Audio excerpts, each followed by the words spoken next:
سلام علیکم، وقتتون بخیر. امیدوارم حالتون خوب باشه. تو این ویدیو قراره داستان شفا یافته‌ای رو بشنویم که 10 روز توی کما بوده و زمانی که امام رضا میاد شفاشو میده به هوش میاد و تمام اون بیماری هایی که قبلا داشته همه رو امام رضا شفا داده بوده و شفاشو میگیره. با من همراه باشین و این داستان رو به این صورت بشنویم که شما در نظر داشته باشین یک نفر مصاحبه‌گر داره از مادر بیمار، از خود بیمار و پزشک معالج بیمار داره مصاحبه میکنه باشون و اون روایت و اون حال هوای لحظه شفا گرفتن بیمار رو واسمون روایت میکنن. مادر بیمار میگه که 10 روز بودش که به هوش نیامده بود. غروب یه روز بهاری برای چندمین بار دچار تشنج میشه و از هوش میره. فوراً اونو به بیمارستان رسوندیم و دکترها همه تلاش خودشونو کردن، اما از دست اونا هم کاری بر نمیاد و همچنان توی اغما بود. حالا کار هر روز من شده که با طلوع خورشید به بیمارستان میرم و هنگام غروبم خسته و رنجور بی حاصل به خونه برمیگردم و تو این تکرار مداوم دارم درجا میزنم. دیگه خودم از این یک نواختی خسته شده بودم. این 10مین صبحی بودش که همراه با طلوع خورشید به سمت بیمارستان حرکت میکردم. بعد پزشکش میگه که سابقه تشنج داشت و از حدود 1 سال پیش تحت مراقبت و درمان من قرار گرفته بود. عصر یه روز بهاری بود که به من خبر دادن بیمارم تشنج کرده و به اغما رفته. بلافاصله به خودم رو به بالینش رسوندم و همه تلاشم رو برای بهبودی اون انجام دادم، اما افاقه نکرد و همچنان بیهوش ماند. الان 10 روزه که به امید هوشیاری او هر چه توان داریم به کار بستیم و با دکترای حاذق مغز و اعصاب مشورت کردم، اما فعلا به درمان واحدی نرسیدیم. اگه وضع به همین وضع بگذره، از بیهوشی خارج نشه، خیلی خطرناکه. بعد خود بیمار داره باز میگه که خواب بودم که آمدند گرمای لذت بخش همه وجودم رو پر کرد. به استقبالشان تا جلوی در رفتم، سلام کردم، به نرمی پاسخم رو دادن و منو به سایه درختی که وسط حیاتمون بود، یه درخت توت وسط حیاتمون بود، و راهنمایی کردن و تو راه از من پرسیدن از ما چی میخوای؟ گفتم شفا آقا جان. گفتن تو شفا گرفتی، دیگه چی میخوای؟ گفتم اگه شفا بگیرم دیگه چیز نمیخوام، از سلامتی مگه چیزی بهتری هم هست؟ آقا لبخند میزنه و در حالی که داشتن دور میشدن گفتم پس برو خونه. بعد دختر خانم یا آقا پسر بیمار میگه صداشون یه لطافت عجیبی داشت، پر از اکسیر بهاری بود که انسانو به وجد می آورد، خستگی و درد از وجود آدم پاک میکرد. با این صدای حریری و لطافت بخش و شاداب شدم و از خواب بیدار شدم. تو خونه نبودم، فضا برام گنگ و ناشنا بودش. خوب که دقت کردم فهمیدم تو بیمارستانم و مادرم بالا سرم نشسته و داره گریه میکنه. تا چشمامو باز کردم دیدم که اشکاشو داره پاک میکنه و فریاد زنان از اتاق میره بیرون تا دکترها رو خبر کنه. بعد اینجا باز دوباره مادر میگه که یه غم عجیبی تو دلم پنجه انداخته بود و داشتش رگ و پی وجودم رو میکشید. برای 10مین روز متوالی که بالا سرش نشسته بودم، عقده‌های دلم با اشک داشتم فقط تسلی میدادم. متوجه شدم که پلکاش تکون خورد و چشماش باز شد. بی اختیار فریاد پر از شادی کشیدم و به بیرون دویدم تا دکتر رو خبر کنم. پرستارا به سمتم اومدن و یکی یکی ازم پرسیدن چی شده. گفتم دخترم به هوش اومده. میگه تا اینو گفتم خودم هم از هوش رفتم. وقتی به هوش اومدم دیدم که اون داره با دکتر در مورد خوابی که دیده بود داشت حرف میزد. حرفاشو که شنیدم آروم شروع کردم به گریه کردن. بعد اینجا دوباره باز پزشک معالجش میگه که خبر خوبی بود. اینجا خیلی جالبه، گوش کنید. میگه به سرعت خودم رو به بالین بیمارم رسوندم و اونو معاینه کردم، عجیب بود، خیلی سر حال و قبراق بودش، اثری از بیمار اغمای 10 روزه و سیماش نمیدیدم، بدنش داغ بود و اما تب نداشت. باش که حرف زدم گفتم حالت چطوره؟ گفت خوبم دکتر، دیگه هیچ دردی رو حس نمی‌کنم. عجیب بود. میگه اینجا نگاه گوش کنید، میگه اصلا لکنت زبون نداشت، در حالی که پیش از اون هر موقع تشنج میکرد و میومد از لکنت زبون خجالت میکشید و صحبت نمیکرد. گفت پیش داوری نکردم و منتظر جواب آزمایش‌ها موندم که این حرفا رو میزد و از خوابی که دیده بود برام تعریف میکرد. میگه هنوز که هنوزه دارم غرق تو شگفتی و ناباوری بودم. بعد بیمار دوباره میگه جواب آزمایش‌ها که اومدن، من اون حیرت و ناباوری توی نگاه پر از ابهام دکترای معالجم متوجه شدم. برگار دست به دست هم میدادن و با دقت محتویاتشو مرور میکردن، با هم پیش میکردن و از حرفاشون چیزی نمیفهمیدن، ولی حدس میزدن دارن یه احساس مشکوک و گنگی رو دارن با ناباوری باور میکنن. میگه هرچی بیشتر میفهمیدن تعجبشون بیشتر میشد. تو این باور یقین بودم که چون رویای من رویای صادق بود، هیچ شبهه‌ای توش نیست و دربارش ندارم. بعد اینجا مادر میگه، البته اینجا مادر داره با گریه میگه، یه بغض کهنه از آسمانم ترکیده بود و که داشت بارون به سر شهر میریخت. فقط میگه که این آسمانم با اون ابر نگاه من لحظه شنیدن خبر سلامتی و تو بارش مداوم بود. بعد رقابت داشت. بعد ماشین که داشتش به سمت خونه می آمد، انقدر این برف پاکناش تون میزد که شیشه های ماشین پاک کنه، ولی عاجز بودش از این که بتونه پاک کنه. و به سمت خونه که می رفتیم با خوشحالی و با دل شاد، خیلی از اقوام و آشناها به سمت خونه ما بودن. جلو کوچمون پر از ازدحام مردم بودش، همه اومده بودن تا معجزه امام رضا علیه السلام و با چشم خودشون ببینن. صدای صلوات همه کوچه رو پر کرده بود و بوی دود و اسفند و عود همه کوچه رو پر کرده بود. و این داستانی بودش که روایت کرده بودن. جالب اینجایه که توی خود بیمارستانی بنده خدا شفاشو میگیره و همونجا تمام آزمایش‌ها رو انجام میدن و واقعا متوجه میشن که هیچ اثری از اون بیماری قبلیش نبوده، هیچ اثری از اون لکنت زبونی که داشته نبوده و خدا رو شکر شفاشو گرفته بوده. الحمدلله. انشالله همتون حاجت روا باشین، هر حاجتی در دل دارین روا باشه. لایک سابسکرایب کنین، واسه دوستانتون هم بفرستین. این لایکی که شما بکنید واسه یه نفر بره اون عزیز دلش وصل بشه، شما هم تو ثوابش شریک میشین. السلام علیک یا علی ابن موسی رضا، السلام علیک یا امام هشتم یا غریب الغربا یا معین الضعفاء والفقراء، از سلطان ابوالحسن یا علی ابن موسی رضا، السلام علیک یا سامن الحجج یا امام رؤوف یا شمس الشموس یا زامنه. السلام علیکم و رحمت الله و برکاته. همراه من باشین، با هم بریم به سمت ضریح امام رضا زیارت کنیم و اونجا با هم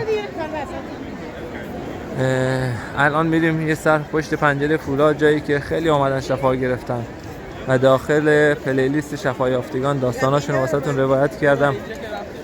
و بعدش سقاخونه رو با هم بریم به نیابت از همتون یک کوچولو آب بنوشیم و از اون طرف هم بریم برای زیارت ضریح. انشالله که همتون حاجت روا باشین. انشالله فرج آقا جانمون امام الزمان رو هممون ببینیم، به زودی زود در رکابشون باشیم انشالله. شفای مریضا، شفای همه مریضا شما عزیزانی که دارین این ویدیو رو میبینید و لایک میکنید. حاجتمندا، مشکل کار و مسکن و ازدواج جوونامون حل بشه انشالله. جوونامون خوشبخت و عاقبت بخیر بشن انشالله. اون عزیزانی که بچه میخوان خدا بچهای سالم و صالح بهشون بده انشالله. بچهای امام الزمانی، بچه‌هایی که افتخار خانوادهشون و افتخار ایران زمین باشن انشالله. هر کس هر حاجتی داره انشالله حاجت روا باشه به حق علی ابن موسی رضا. انشالله قسمت روزی همتون باشه. بیاین زیارت، بیاین اینجا زیارت کنید، چایی بخورین و هر حاجتی دارین حاجت روا باشین انشالله. پشت پنجره فولاد داریم میریم و از اونجایی که اینجا صفش هم شلوغه از همینجا زیارت بکنید. امیدوارم که همتون حاجت روا باشین. همراه من باشین، با هم بریم به سمت زری. قبلش بریم سقاخونه یا اسماعیل طلا که ویدیوشو گرفتم، داستان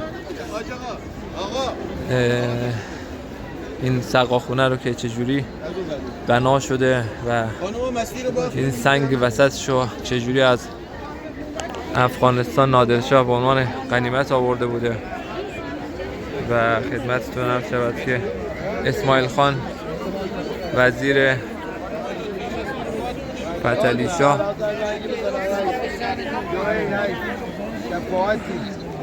به اندازه وزنش طلا رو گرفته بوده و اینجا میاد اینو درست میکنه. داستانش کامل واسهتون گذاشتم توی کانال، برین ببینید لذت ببرین. اینم اسماعیل طلا یا سقاخونه. از طرف همتون یه جوره آب می نوشم و که انشالله هر کس هر حاجتی داره انشالله اگه مریض دارین مریضتون شفا بگیره. به نیابت از همتونه این زیارت، به نیابت از همتون انشالله که همتون حاجت روا باشه. ناب زیاره همتون هستم، قسمت روزی همتون بشه انشالله. زیارت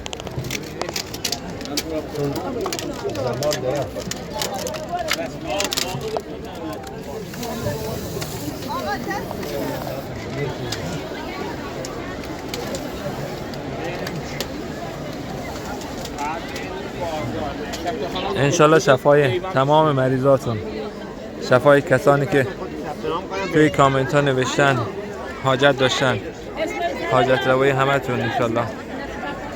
ناب زیاره همتون هستم، همراه من باشین. با هم داریم میریم به سمت ضریح امام رضا علیه السلام از صحن جمهوری. انشالله قسمت روزیتون میشه، خودتون بیاین.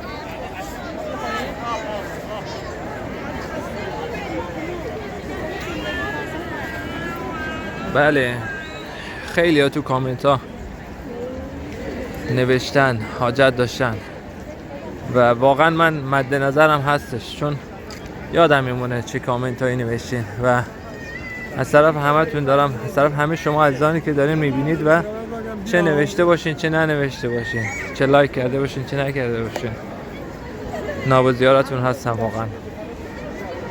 خدا آقا از دل همتون با خبره انشالله که همتون حاجتاتون روا باشه انشالله.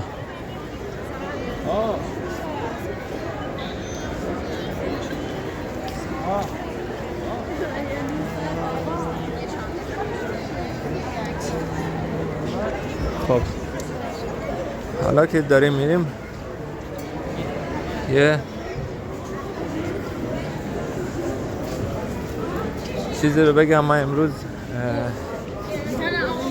از صبح حرم بودم و توفیق خدمت داشتم الحمدلله و نایب الوزراء همتون بودم از صبح و از صبح که من توی حرمم و الانم دارم واسهتون ویدیو میگیرم. این داستان جذاب و واسهتون گفتم که به صورت، حالا شما در نظر بگیرین، مصاحبه بودش با خود بیمار، مادر بیمار و دکتر بیمار. جالب بودش. ویدیوهای دیگر هم اگه ندیدین ببینید و لذت ببرین، واسه دوستانتون هم بفرستین. اینی که اول ویدیو میان لایک میکنین خیلی ازتون ممنونم، چون این لایکاتون باعث دلگرمی من میشه و باعث میشه که یک نفر بیشتر ببینه و اون یه نفر اگر دلش وصل بشه هممون شریک بشیم به ثوابش انشالله. خیلی ها دوست داشتن در بزنم، در به حرم امام رضا رو از طرف همتون در رو زدم، از طرف همتون دارم میرم زیارت. ناب و زیاره همتون هستم. انشالله که همتون حاجت روا باشین به حق علی ابن موسی رضا. اگر میبینید که اینقدر شلوغه، دلیلش اینه که امروز و امشب چهارشنبه است و چهارشنبه زیارتی میگن، چهارشنبه زیارتی آقا جان. و حال هوای حرم، حال هوای زیارت واقعا. انشالله به زودی زود قسمت همتون بشه، همتون بیاین. خب بریم من کفشامو بدم با هم بریم برای زیارت زری انشالله. همراه من باشین که بریم زری رو با هم.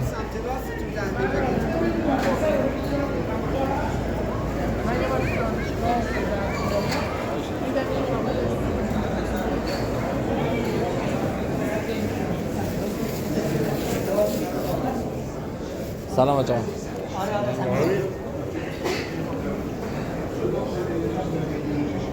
دستون در کنم. خب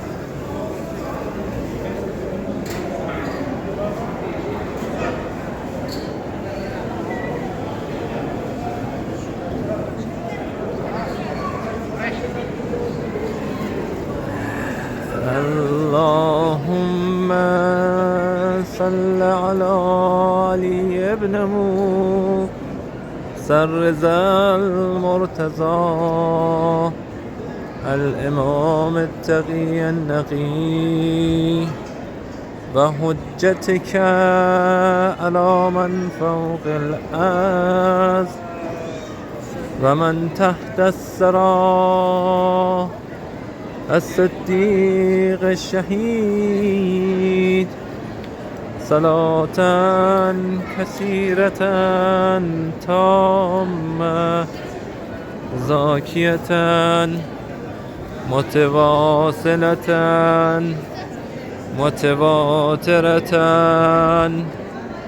مترادفة كأفضل ما صليت على أحد من أوليائك اللهم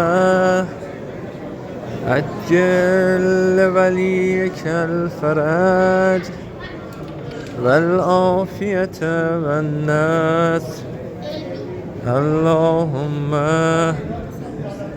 عجل لوليك الفرج والعافية والنصر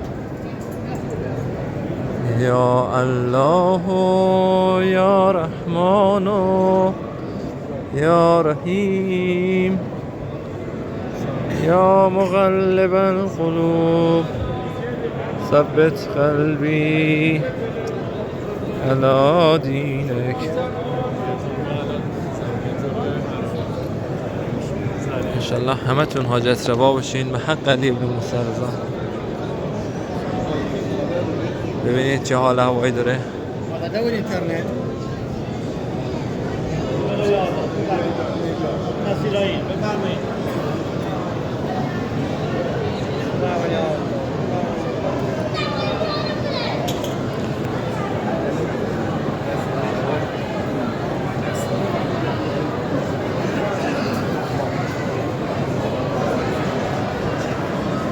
انشالله همتون حاجت روا باشین به حق علی ابن موسی رضا. انشالله مریضا همه شفا بگیرن. انشالله فرج آقا جانمون امام زمان رو ببینیم، درک کنیم و در رکابشون باشیم انشالله. هر کس هر حاجتی داره حاجت روا باشه انشالله. صلی الله محمد و آل محمد.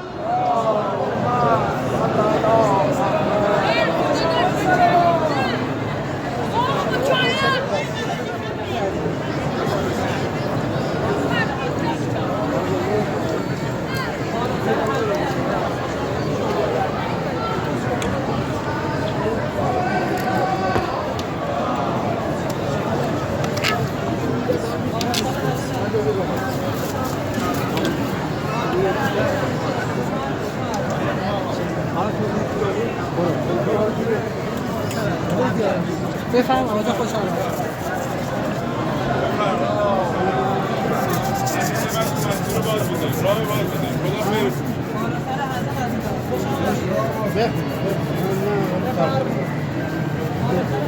بیا که خواهی